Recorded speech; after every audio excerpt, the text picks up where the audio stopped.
L'élu de la Asselineau. force. Alors là, on en parle, on va avoir 153 UPR qui vont débarquer. Brexit, article 50, vous ne parlez pas des vraies choses. Article 68, machin. Voilà. Est-ce qu'il y a Asselineau, vraiment besoin de parler d'Asselineau ou il y a juste besoin de montrer la vidéo où il est avec les filtres Snapchat? Parce que pour moi, on montre cette vidéo, Cajofol, on sait où on le met et on passe. Et on passe, quoi. Parce que non vraiment, on est tous d'accord que c'est Cajofol fort, non? oui, complètement. Ah oui, non, mais la minima, à catégorie, c'est pour lui. faut quand même remontrer ce moment, il est incroyable. Je sais pas si tu l'as, toi. Oui. Moi, Quand je il l'ai pas. danse, quand il danse, Je vais essayer de te le retrouver. c'est encore plus En drôle. attendant, en attendant, je vais vous mettre un peu Et il a la danse. danse. Il a la danse. Ouais. La danse, je... La danse, c'est encore plus drôle que le filtre Snapchat, je trouve. Sous l'œil bienveillant du général de Gaulle.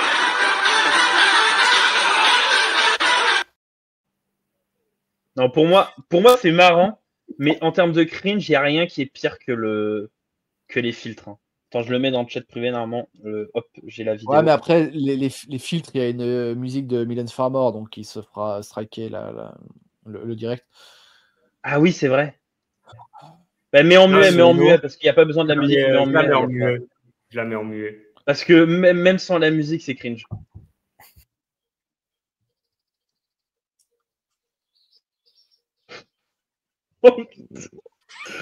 Mais tu sais, en plus, à chaque fois, ils sont toujours les premiers à se foutre de la gueule de Zelensky, tu sais, avec la beat avec le piano. Mais pour moi, ce genre de vidéo, c'est tout aussi cringe. Hein. Enfin, si on veut le démolir médiatiquement, tu balances ça, tu balances ça sur le JT et compagnie. Le mec, il est finito. C'est tellement cringe. Bah oui. Ah, ça c'est En plus, avec cringe. les propos là. Ça c'est vraiment. Asselineau, pour moi, Non, mais c'est c'est le clair. pire de tout. Asselineau, il y avait les patriotes parisiens qui avaient fait une compilation il y a quelques années. Alors évidemment, ils avaient fait la compilation pour montrer que c'est Asselineau le taré et que c'est pas Filippo. Ce qui est pas faux d'ailleurs. Et Ah. c'est hyper intéressant parce que tu vois, quand tu mets côte à côte toutes les déclarations d'Asselineau depuis un peu avant 2017, qui a été sa candidature à présidentielle, jusqu'à aujourd'hui, enfin jusqu'à l'époque de la vidéo, tu vois la dégénérescence progressive. Tu vois le mec qui est de plus en plus à sa place dans un asile de fous. Au début, il est juste un peu monomaniaque sur la question du Frexit. Ensuite, il y a 2017, Philippot quitte le RN. Et il y a les questions pour savoir, etc. Est-ce qu'il va créer son parti ou est-ce qu'il faudrait qu'il rejoigne l'UPR et tout. Là, déjà, Asselineau commence à un peu envoyer, à être échaudé. Et ensuite, c'est uniquement une escalade verbale de plus en plus brutale, d'année en année, jusqu'à arriver à la folie furieuse qui est Asselineau aujourd'hui, qui nous explique qu'il a des sondages secrets qui expliquent que l'UPR est à 20%, qui nous raconte que le système a peur de lui. Ah oui. Et puis on se rappelle aussi dans la rubrique Cage au folle, Raphaël, c'est le live qu'il avait fait pour se justifier. Cependant. Oui, voilà, le cependant. Faut retrouver quelqu'un a la vidéo avec les chevaux et compagnie là. Non, je sais pas. Mais oui, cette vidéo est extraordinaire où il vient se justifier de ne pas être homosexuel. Comme Bardella, quoi. Et ensuite, oui, sauf que Bardella n'a pas dit cependant, parce qu'en gros, si on résume le discours d'Asselineau, c'est je ne suis pas homosexuel, cependant, je dois quand même avouer que j'ai la trique quand je vois un jeune homme. Alors, en gros, c'est ça. C'est un peu le même truc de sauf une fois au chalet, quoi. Ouais, sauf une fois au chalet pour les vieux comme moi qui ont connu le début du YouTube gauchiste où Antoine Daniel était à la mode. C'était sauf une fois au chalet, c'est exactement ça. Ah, c'est ça. C'est catastrophique. Hein. En fait, Asselineau, pour résumer le personnage, c'est assez simple. C'est un conférencier, selon moi, de haut niveau, mais c'est un homme politique nul à chier. C'était un conférencier de haut niveau. Oui, parce que les trucs intéressants qu'il a fait, ça commence à remonter à très loin. Très, très loin. C'est 2013. Pour moi, le plus intéressant qu'il a fait, c'est 2012 ou 2013, c'est dans ces eaux-là. Mais maintenant, il ne fait plus. Maintenant, il fait des vidéos nul à chier où il vous parle de la grande politique. Des lives interminables. Dont tout le monde s'en fout. Non, mais. Et je vous parlais je vous parlais de Montebourg en disant qu'il a fait objectivement plus que tous les souverainistes français Ouais. réunis. Asselineau en est l'exemplification, puisque Asselineau a été haut fonctionnaire, il n'a jamais rien fait Voilà. de sa carrière de haut fonctionnaire. Hein.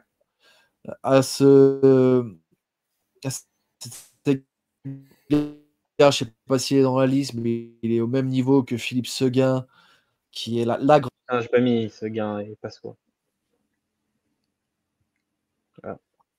Donc, si on est rigoureux, on peut pas le mettre en remigration parce que bah son pays reste la France, mais c'est Exactement. pas l'envie qui m'en manque. Après, Bah, la cage au catégorie folle, hein, c'est destiné. Cage au folle, hein, non. cage au folle, ouais, ça. Et en plus, avec il fait des lives interminables où c'est complètement lunaire. Là, récemment, tu vois, parce que tu avais un des trolls UPR qui m'avait répondu là sous la dernière émission, il m'avait dit ouais, tu racontes n'importe quoi par rapport à l'enrichissement culturel de ce week-end. Ashino, il a fait une vidéo très convenable pour parler de tout ça. Je suis allé regarder le live où notamment il répondait à la question sur les trucs de ce week-end. Et je sais pas si toi et Raphaël vous avez lu un peu le résumé que j'ai fait sur le Discord de cet entretien, mais c'est n'importe quoi. C'est-à-dire que pendant 5-8 minutes, ouais, environ 8 minutes, il fait une description de ce qui s'est passé qui est même pas juste, parce que normalement il dit oui, avec tous ces problèmes de rodéo urbain. Est-ce que vraiment c'était un problème de rodéo urbain, l'enrichissement de ce week-end? Après, pendant 5 minutes, il nous parle, 5-6 minutes, il nous parle des pays étrangers où c'est pas le bordel comme ça, sans expliquer pourquoi c'est pas le bordel. Donc, en gros, il nous fait une liste de courses où il va parler de ses expériences dans ces pays ou quoi que ce soit. Donc, à un moment, on arrive à 12-13 minutes. Je me dis, mais il a toujours pas parlé une seule solution. À un moment, il commence à parler de narcotrafic, qui a un problème de narcotrafic en France. Et il sous-entend plus ou moins qu'en gros, les jeunes auraient agi comme ça sous l'effet de la drogue, sinon ils n'auraient pas agi comme ça. Enfin, les mecs sont quand même venus avec des mortiers. Les mortiers ne sont pas apparus comme de par magie dans les poches. Donc, ça a été préparé un minimum en avance. Et à un moment, au bout de 17 minutes, il dit ma première solution pour gérer ce problème. Et là, je sais pas si vous avez lu ou pas ce que j'avais mis sur le Discord, mais c'est quand même complètement hallucinant. Il a mis que c'était de faire des contrôles inopinés de drogue envers les politiques. Voilà. Là, C'est la première mesure d'Asselineau au bout de 18 minutes quand il parle du problème du bordel de ce week-end. Enfin, je suis désolé, mais là, c'est du grand n'importe quoi. Donc, pour Asselineau, pour régler les problèmes de sécurité en France, il faut faire des contrôles inopinés de drogue sur les politiques. Et pour régler le problème d'identité, il faut inscrire le christianisme comme religion historique de la France dans la Constitution. Franchement, avec Asselineau, là, la France, elle va être sauvée. Hein, franchement. Ouais. Pays laïque de tradition chrétienne. Chrétienne, ouais, pardon. Voilà, tu écris ça sur la Constitution et comme par magie, en fait, tous les problèmes se résorbent. Hein. C'est tellement simple, quoi, au moins. Et c'est ridicule. Et dernier truc sur Asselineau, il y a quand même je pense que lui, tu vois, si on parle vraiment de la personne humaine, je pense que il peut vraiment être dans la catégorie avec Rougeron, Soral, Papacito, Henri de Lesquin, où vraiment on a des gens qui je pense qu'ils sont humainement insupportables à vivre. Il est bouffi d'arrogance. Quand il parle moi pendant 40 ans, il se vante de tout un tas de trucs, alors que le mec, en fait, c'est comme un Rougeron, en fait, il a rien fait, il a quasi rien fait de sa vie, quoi. Le mec, on a l'impression, en gros, il se décrit comme s'il avait la vie de Jean-Marie Le Pen, alors qu'il avait la vie d'Asselineau, qui est nettement moins reluisante. Et puis, et puis ça me fait penser, tu te rappelles à la mort de Jean-Marie Le Pen quand il crachait à la gueule comme ça, là, pour dire c'est vraiment une merde. Ce qui est marrant dans ce live, d'ailleurs, dans cette vidéo que j'avais débriefée, c'est un moment, il dit oui, Jean-Marie Le Pen, en fait, c'est parce qu'il avait accès aux médias. Je me souviens, il donnait l'exemple d'un passage dans une émission, je ne me rappelle plus du nom, qui était que j'avais débriefé le jour d'avant. Heure de vérité, oui, heure de vérité. Le mec, il attaquait Jean-Marie Le Pen, mais de façon frontale, comme Asselineau s'est jamais fait attaquer. Et lui dit dans sa vidéo que j'ai du jour d'après, oui, en fait, il avait été invité et il avait été très bien accueilli.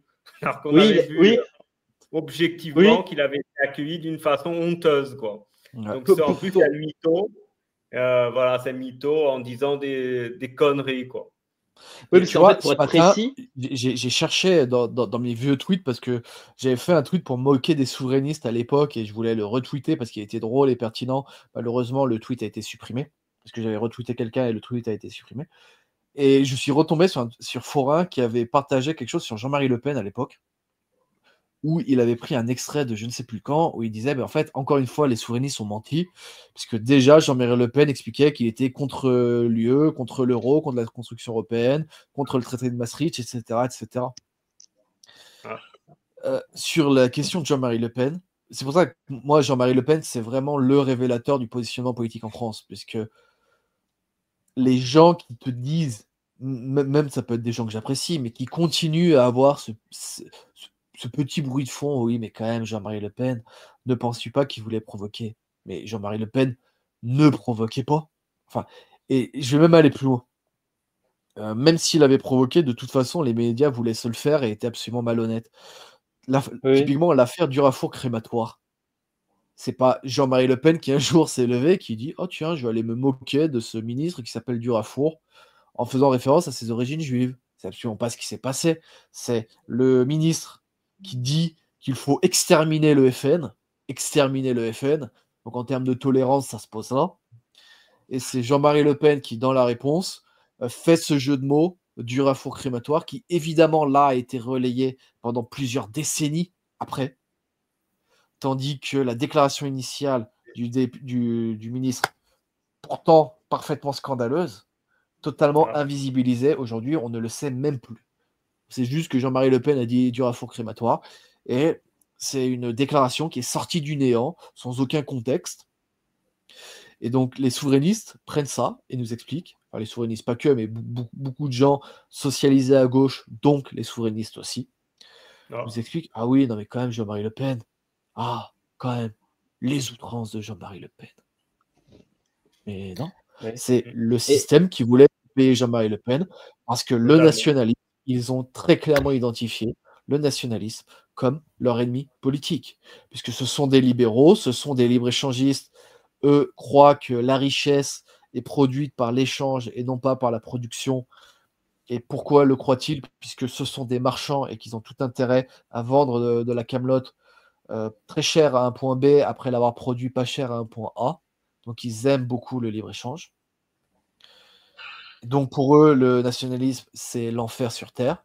Et Jean-Marie Le Pen, qui était dans la tradition du nationalisme français, qui n'était pas un génie doctrinaire, il n'a pas innové, il a juste repris des idées de nationalisme français tout à fait classiques. Ben ça, c'est insupportable pour le système.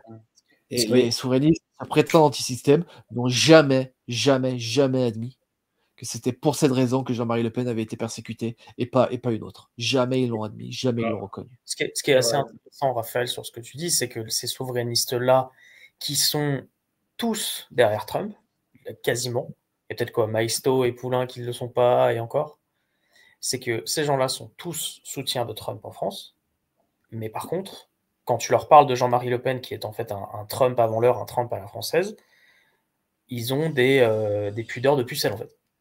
Bien sûr. Et alors que Trump fait 10 fois pire en termes de provocation, mais là par contre ils n'ont rien à dire et ils disent pas qu'il est brutal ou qu'il fait des outrances, etc. Par contre dès que tu parles de Jean-Marie Le Pen, alors là non, là c'est pas possible. Là il y a trop d'outrances pour ces pucelles, quoi. Mais d'ailleurs pour souligner ce que dit Raphaël sur en fait pour critiquer ceux qui expliquent qu'en gros c'est Jean-Marie Le Pen qui s'est abordé avec des polémiques. L'une des premières grosses polémiques de Jean-Marie Le Pen, c'est 87, c'est le détail. Et on va dire que Jean-Marie Le Pen a commencé à se faire inviter dans les médias en 84 avec notamment cette émission de Heure de vérité qui était une émission assez connue à l'époque. Il faut quand même aussi rappeler dans le contexte qu'à l'époque, il n'y avait pas non plus 40 000 de chaînes télé. Hein, donc, évidemment, voilà.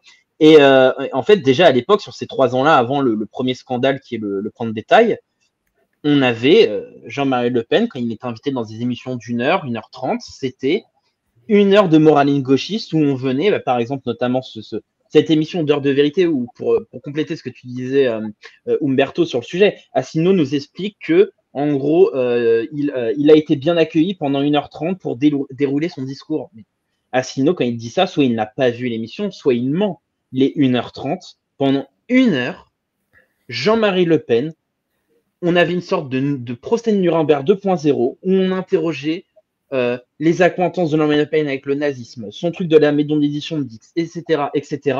Et par exemple, un des mecs, pendant 15 minutes, qui lui a interrogé sur sa maison de 10, sur des propos qu'on peut tenir des militants FN, bon, en gros, c'est les mêmes stratégies depuis 50 ans, quoi. Le mec est censé parler d'économie et qui était économiste, tu vois. Mais en gros, voilà, donc en gros, on avait déjà, à l'époque, avant même qu'il y ait des polémiques ou quoi que ce soit, 1 heure sur 1h30 d'émission, de pas d'amalgame 500. Et je me rappelle aussi, je crois que ça doit être 86. Là, récemment, il y avait un peu avant Jean-Marie Le Pen, il y a un communiste qui est mort et qui avait débattu avec lui. J'ai même plus le nom tellement qu'on s'en fout. La Joanie. La Joanie, où Jean-Marie Le Pen avait mis en PLS. Et ce débat-là, c'était avant 87, avant le détail. Et c'était exactement le même truc.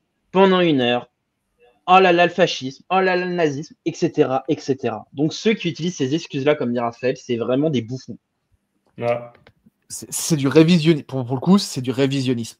C'est réécrire l'histoire de la politique française de la deuxième moitié du XXe siècle. Le problème de Jean-Marie Le Pen n'est pas qu'il n'était pas excellent. Son problème est qu'il était beaucoup trop. Il est né beaucoup trop tôt. Il est né beaucoup trop tôt. S'il avait été de la génération de Trump, il serait devenu président de la République. Aujourd'hui, un homme comme Jean-Marie Le Pen serait une icône en France. Comme il est dans le passé et que les boomers ont participé à noircir sa réputation, il est considéré comme quelqu'un d'atroce, mais sinon ça aurait été une icône. Et donc, à la base, on devait positionner François Asselineau. Je ne sais plus pourquoi j'ai parlé de Jean-Marie. Je sais plus pourquoi j'ai parlé de. Non, en gros, c'est moi et Umberto qui avons lancé là-dessus. Ah, c'est ça. Mais en tout cas, quand on contraste l'héritage des souverainistes, et on aura l'occasion d'en reparler quand Philippe de Villiers sera là, l'héritage des souverainistes avec ce qu'a fait Jean-Marie Le Pen, même si il y a eu des erreurs, notamment transmettre son parti à sa fille, qui était une véritable erreur, plutôt que de choisir la continuité du parti, la continuité du projet en misant sur la compétence. Bon, il a choisi d'en faire un parti dynastique alors qu'il n'avait pas de fils. S'il avait eu un fils, ce serait probablement mieux passé, mais bon. Ça dépend, tout dépend si le fils est bon ou pas. Tendanciellement, les hommes ont plus de capacité en politique que les femmes. Il est issu quand même de la sémence de Jean-Marie Le Pen. Oui, voilà, ça aurait été un tchad absolu, il n'y a aucun doute là-dessus. Donc, allez, Asselineau, cage aux folles. Voilà. Pour terminer sur Asselineau, un extrait aussi magnifique. Si les Français se disent « Ah, mais attendez, Gabriel Attal, il faut lui donner sa chance », j'ai entendu ça souvent. Des gens qui m'ont dit « Bah oui, j'ai voté Macron parce qu'il fallait bien lui donner sa chance. » Après, j'entends des gens qui disent « Bah attendez, quand même, Gabriel Attal, on va lui donner sa chance. » Mais qui décide de donner sa chance à qui ? Pourquoi est-ce qu'on ne me donne pas ma chance à moi ? Pourquoi est-ce que les Français ne donnent pas leur chance aux membres de l'UPR, de la liste de l'UPR ? Est-ce que je peux rajouter quelque chose si tu me permets, Umberto, même imaginons si on fait preuve d'un peu d'empathie pour les gens qui sont souverainistes, frexiteurs, durs, qui supportent Asselineau, Philippot, etc. On peut se dire, si on se met à leur place, que Asselineau, aujourd'hui, est la plus grosse barrière sur leur projet politique, en fait. Parce que Asselineau, depuis qu'on le connaît, il a tout le temps refusé les alliances, soi-disant sous couvert de l'extrême droite, avec les Philippot, tous les autres, en fait, qui leur permettraient d'arriver aux 4-5% nécessaires, par exemple, sur des européennes, et pour avoir des élus. Mais ça a toujours été lui qui a refusé les alliances. Donc, s'il y a des gens qui sont pro-Asselineau qui nous regardent, faites votre examen de conscience, regardez un petit peu ce qu'Asselineau a fait ou n'a pas fait, justement, notamment sur les alliances, et vous verrez que cette personne-là est un des plus grands ennemis, en fait, du souverainisme français actuellement.